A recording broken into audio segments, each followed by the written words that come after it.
គេជាមនុស្សតែម្នាក់ដែលធ្វើឲ្យបេះដូងខ្ញុំរំភើបនិងមានអារម្មណ៍ថាខ្លួនឯងពិសេសសម្រាប់គេជាមនុស្សតែម្នាក់ដែលមិនដែលភ្លេចថ្ងៃពិសេសរបស់ខ្ញុំគេជាមនុស្សតែម្នាក់ដែលហត់ដៃឲ្យខ្ញុំនៅពេលដែលខ្ញុំជួបបញ្ហាគេម្នាក់នោះគឺ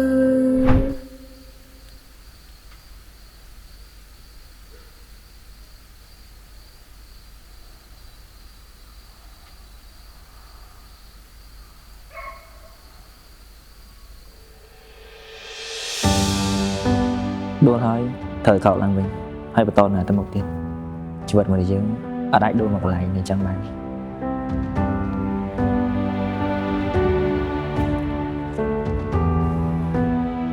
ដឹងអត់ថាមានរឿងអីកើតឡើងមកលើពួកយើង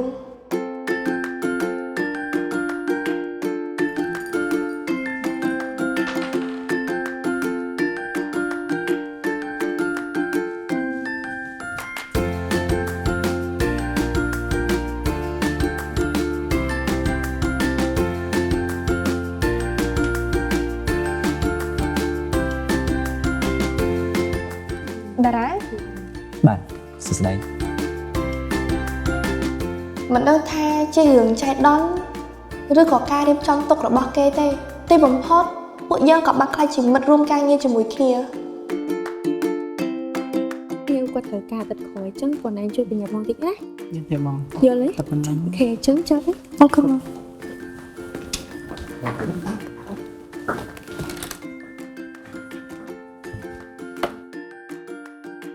កុំភ្លេចញ៉ាំផងអត់ចង់អង្គុយធ្វើការស្ដាប់សំឡេងគោពូមិនថានៅក្នុងស្ថានភាពមិនក៏ដោយគេនៅតែយកចិត្តទុកដាក់ជាមួយខ្ញុំរហូតធ្វើឲ្យខ្ញុំឆ្ងល់គេមានបំណងអីជាមួយខ្ញុំគេច្បាស់ជាស្រឡាញ់ខ្ញុំហើយតែគេមិនហ៊ានប្រាប់ខ្ញុំតាមត្រង់គេជាមនុស្សពូកែអៀនចឹងហើយខ្ញុំក៏សម្រេចចិត្តប្រាប់ពីអារម្មណ៍ពិតរបស់ខ្ញុំ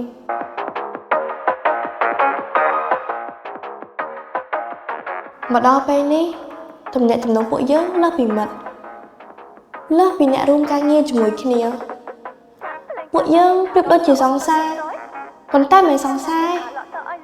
តើវាជាទំនាក់ទំនងអីឲ្យប្រកបឬ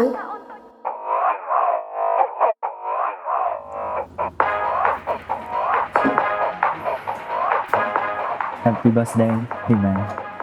អរគុណតារា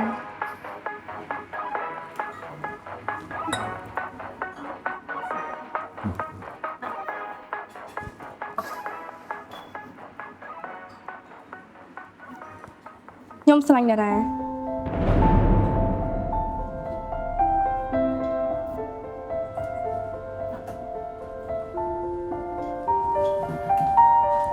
មិនឆ្លើយកាត់មិនសុំទោស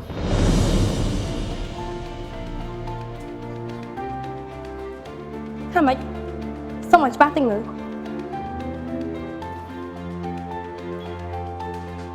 ពួកយើងជាមិត្តគ្នាល្អពេកមិត្តហ៎មិត្តអញ្ចឹងមែនតារាទៅណាមកណាមួយគ្នាទៅមើលកូនមួយគ្នាទៅញ៉ាំបាយមួយគ្នាឡើងដូចគូគេចុងក្រោយតារាថាធំជាមិត្តដែរ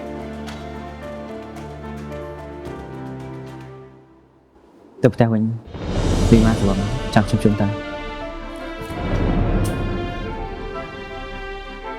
អត់ដឹងឆ្លើយមួយខ្ញុំមិនមែនមកថាខ្ញុំស្វងទៅផ្ទះវិញបើមានបំណងស្រឡាញ់ខ្ញុំផងមកធ្វើខ្ញុំស្រឡាញ់ទៅអីមកធ្វើស្នេហ៍ជាមួយខ្ញុំទៅអីសុំទោសបើកន្លងមកខ្ញុំធ្វើអីយ៉ាងណាយល់ច្រឡំលើទង្វើល្អៗដែលខ្ញុំធ្វើដាក់ញ៉ាំប៉ុន្តែទង្វើទាំងអស់ហ្នឹងខ្ញុំធ្វើដាក់ទៅគ្រប់គ្នាមិនតែលីណាតែម្នាក់ទេអីខ្ញុំយល់ឃើញយ៉ាងនេះខ្ញុំសុំទោសបិទចោល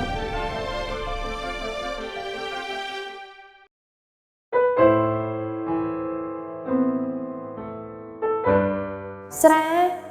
ថប់តែផឹកទៅល្វិញពេលនេះខ្ញុំផឹកដេញទឹកអញ្ចឹងទីបំផុតខ្ញុំខ្លាចជាស្អីបំឹកអី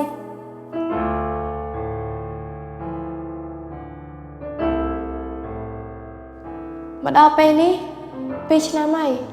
ដែលខ្ញុំនៅឆ្ងាយពីគេពាក្យមួយឃ្លាដែលគេធ្លាប់ប្រាប់ខ្ញុំតាមកាត់ទៅខ្ញុំគួរតែផ្លិចគេតែ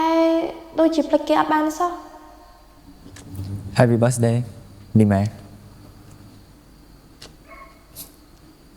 ថ្ងៃកំណត់ខ្លួនឯងអញ្ចឹងអត់គិតចង់chia sẻបន្តិចទេ ខ្ញុំឈប់ផឹកយូរហើយដែរ ប្រកាសទេ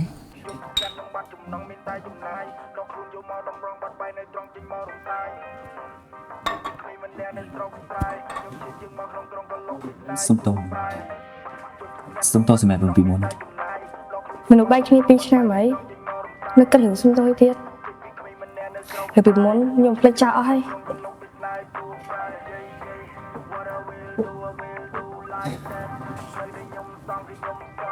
បើមានអីទេខ្ញុំទៅសិនណាស្អែកត្រូវធ្វើការបន្ត បើអាចពួកយើងដូចពីមុនវិញបានអត់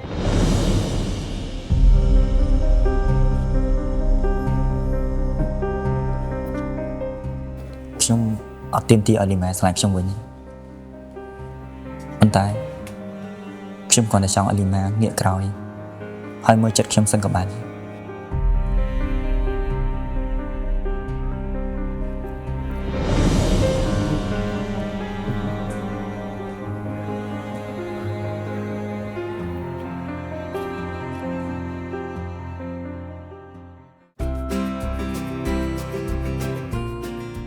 ចាប់តាំងពីថ្ងៃនោះមកខ្ញុំចេះតែនឹកគេតែបើសួរថាខ្ញុំអាចបន្តជាមួយគេបានអត់ប្រកបណាស់គឺអត់ប៉ុន្តែឲ្យតែពេលខ្ញុំព្យាយាមទៅឆ្ងាយពីគេចេះតែចូលមកក្បែរខ្ញុំដូចថ្ងៃនេះអញ្ចឹង សួស្តីអ្នកទាំងអស់គ្នាពីពេលនេះទៅមានអ្នកមកជំនួសបច្ចេកថ្មីរបស់យើងឯណាអញ្ចឹងចាំបងនាំម្នាក់ទៅកន្លែងតុធ្វើការ បាទ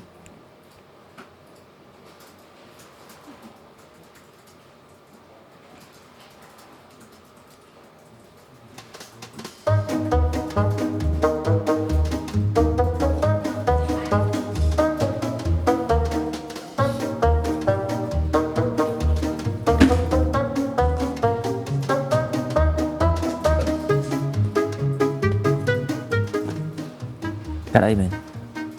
ដូចសោតខ្ញុំមែន ឈប់មកលវជាមួយខ្ញុំបានអត់ ឈប់ក៏បានបើលីម៉ែឈប់ធ្វើឲ្យខ្ញុំបារម្ភទៀត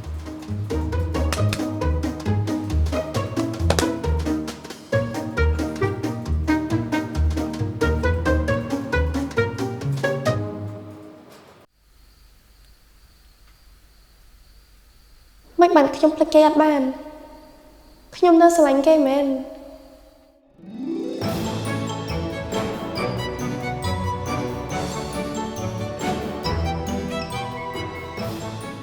ទីបំផុតខ្ញុំក៏អត់ដាច់ចិត្តពីគេខ្ញុំទទួលស្គាល់ថាខ្ញុំនៅស្រឡាញ់គេតែថ្ងៃដែលខ្ញុំព្រមទទួលក៏ជាថ្ងៃដែលគេចេញពីខ្ញុំម្ដងទៀត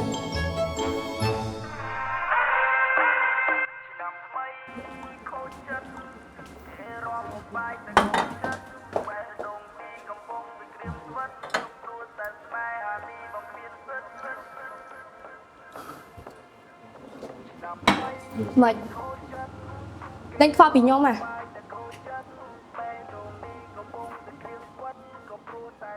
លេងស្រឡាញ់ខ្ញុំហើយមែន បើការស្រឡាញ់របស់ខ្ញុំធ្វើឲ្យលីម៉ែបាក់ចិត្តខ្ញុំក៏អត់បន្តទៀតដែរឲ្យទៅលីម៉ែបានសុខចិត្ត